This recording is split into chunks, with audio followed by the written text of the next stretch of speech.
Paradise has many names in the Bible. One of the names of paradise is Abraham's bosom.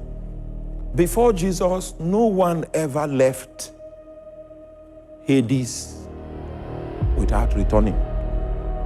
People like Lazarus left Hades temporarily, only to go back. So if you are leaving Hades gate, Hades will say, okay, when you finish. We don't know what is drawing you there out of our custody, but you will still come back to us. The first person that left Hades, never to return, his name is called Jesus. Our faith in Christianity is in him. As long as our faith in him, we die with our faith in him, Hades has no power over you. You will walk away because you have no covenant with death. This is the Apostolic Kinesis, apostolic truth in motion, where Christ is revealed, doctrine is restored, and spiritual understanding is awakened. Now, take note of something quickly. Take note of something. I would like you to take note of the word ladder. Take note of the word ladder. And the reason why I say you should take note of the word ladder is because I have something to tell you. I'd like us to take a look at the orientation of the apparatus that is set up in the territory. The first item that was mentioned in that territory is a ladder. And if you look at it critically, you will see that the ladder was set up from earth, and the top of it reached where? Heaven. Now, stay with me. Stay with me. In spiritual geography, not in physical geography, in spiritual geography, heaven is above. Hell is beneath. Are you there? I know you know that in physical geography, because of the way the earth is, it is the force of gravity that is keeping us glued to the ground. So that when you jump, you go down because of gravity. The reason why there's gravity at all is because the earth is spherical. We are close to the equator. People in South Africa, when they say up, where they are pointing is different from where we will be pointing if we say up. Do you get the idea? So this matter of above is true spiritually.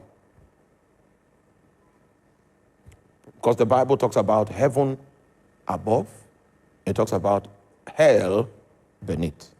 And from spiritual geography, the earth is between heaven and hell. I can show you scriptures, and I don't want to do that today. I can show you, but trust me, this is scripture. I can show you scriptures that every scripture in the Bible that talks about hell calls it down. Every scripture that talks about heaven calls it up. The most graphic picture of hell that is given is in the book of Luke chapter 16. And we know the story of Lazarus and the rich man. All right? Now, I'd like you to take note of, there's a Greek word that has no English counterpart that is used in the Bible. And that Greek word is Hades.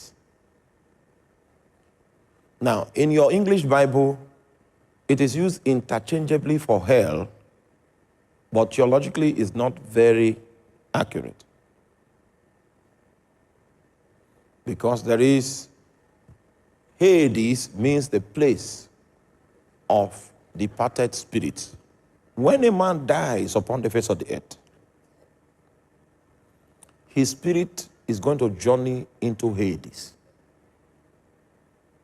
Actually, his spirit with his soul his spirit component, the immaterial part of him, spirit plus soul, is going to journey into Hades. Are you there? Now, this realm is an immaterial realm. So when you hear that Lucifer in heaven, he used to walk up and down and to and fro in the midst of the coals of fire. That fire that is spoken about is not physical fire, it's spiritual fire. Have you ever been in a deliverance parlor where deliverance is being conducted? Have you been there before? And then you see somebody behaving as if fire is burning the person. But that fire is not physical. That fire is literal, but it is spiritual fire. Just like you have fire in the spirit world, you also have water in the spirit world.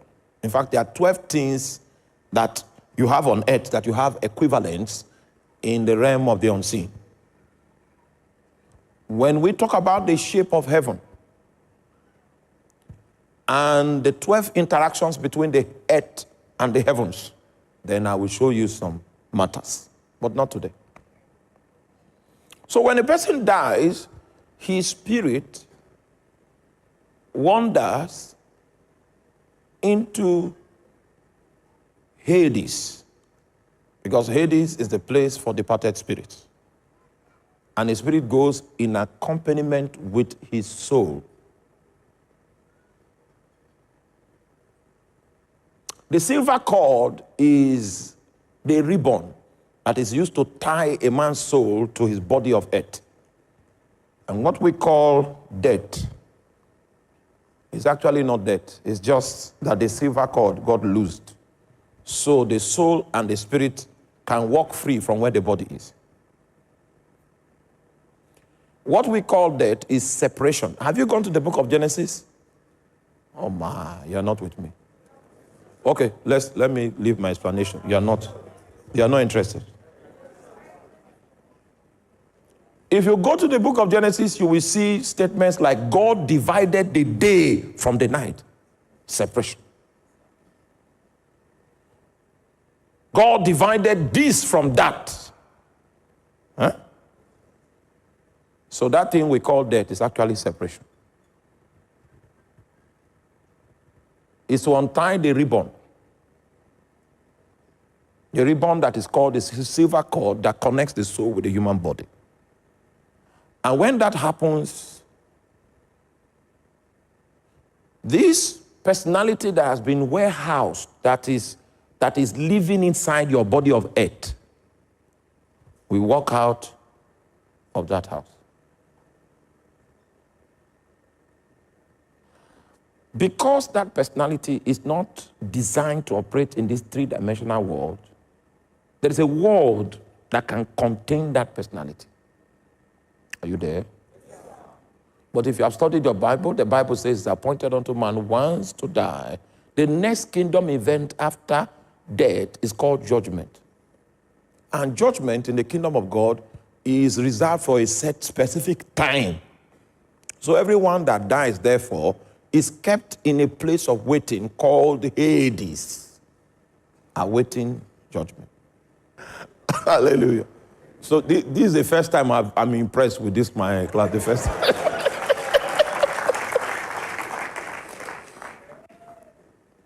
So this, the person walks into that place, the place of the departed spirit. The person will be admitted into that place. When you get into that place, the place has two compartments, according to the Bible. One of the compartments is called, there is really no English word for it too. It's called Gehenna. Now, stay with me. For those of you that have been to Israel before, that place, are you there? That place where Jesus was crucified is Golgotha.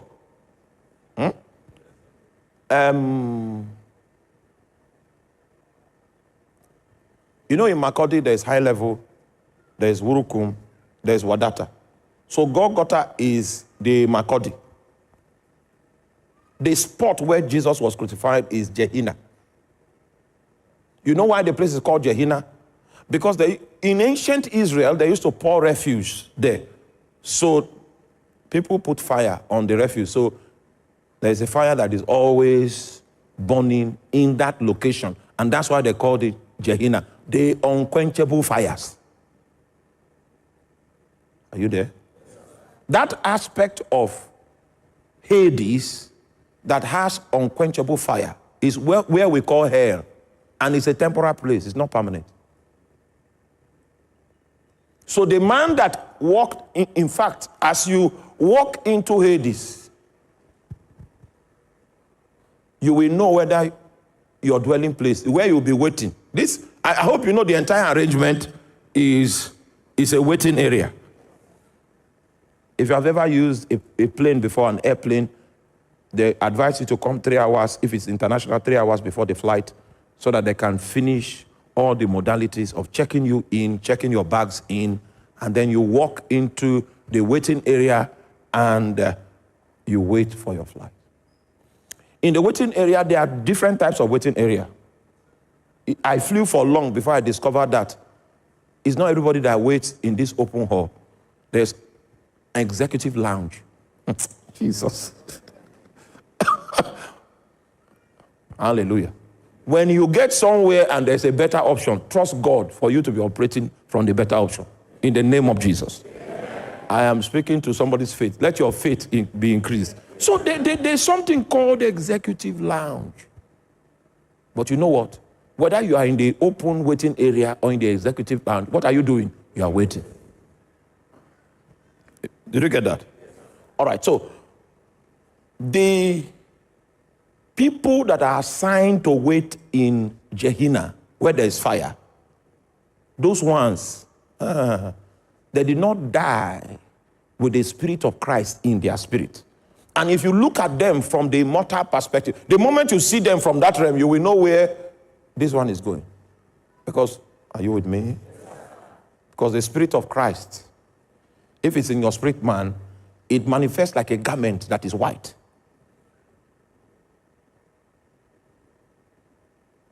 And if the Spirit of Christ is not in a man, you will see black smoke coming out of his head. If the man is black, but you will see black smoke. I am telling you this by the eyes of the Spirit. I will not talk more than that. If you come into Hades, and the moment you walk out of that, your body of earth, and you notice that you are glowing like a fluorescent light, it means the place you are going to wait is called paradise.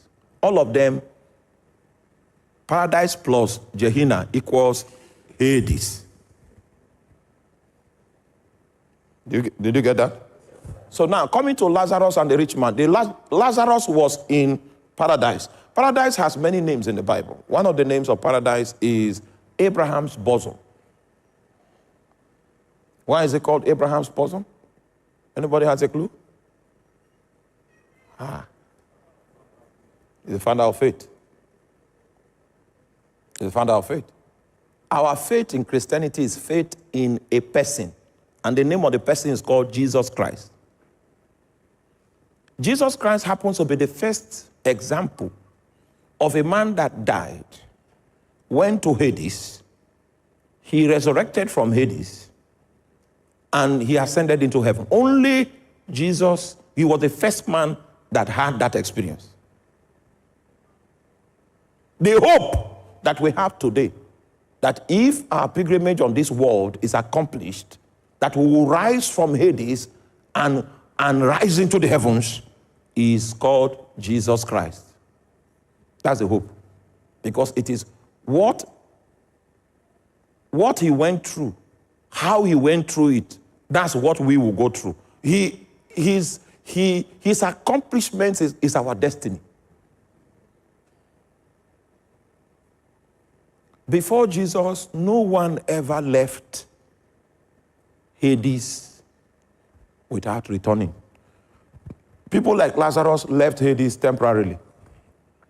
only to go back. So if you are leaving Hades gate, Hades will say, okay, when you finish. We don't know what is drawing you there out of our custody, but you will still come back to us. The first person that left Hades, never to return, his name is called Jesus. Our faith in Christianity is in him. As long as our faith in him, we die with our faith in him, Hades has no power over you. You will walk away because you have no covenant with death. Exactly. So there are two compartments there. We have Gehenna, which is hell, and then we have paradise. So can you see, we have a normal lounge for all kinds of people. We have a special lounge for righteous people, but we are all waiting. If this teaching blessed you, subscribe to the Apostolic Kinesis, like this video, and share it with others.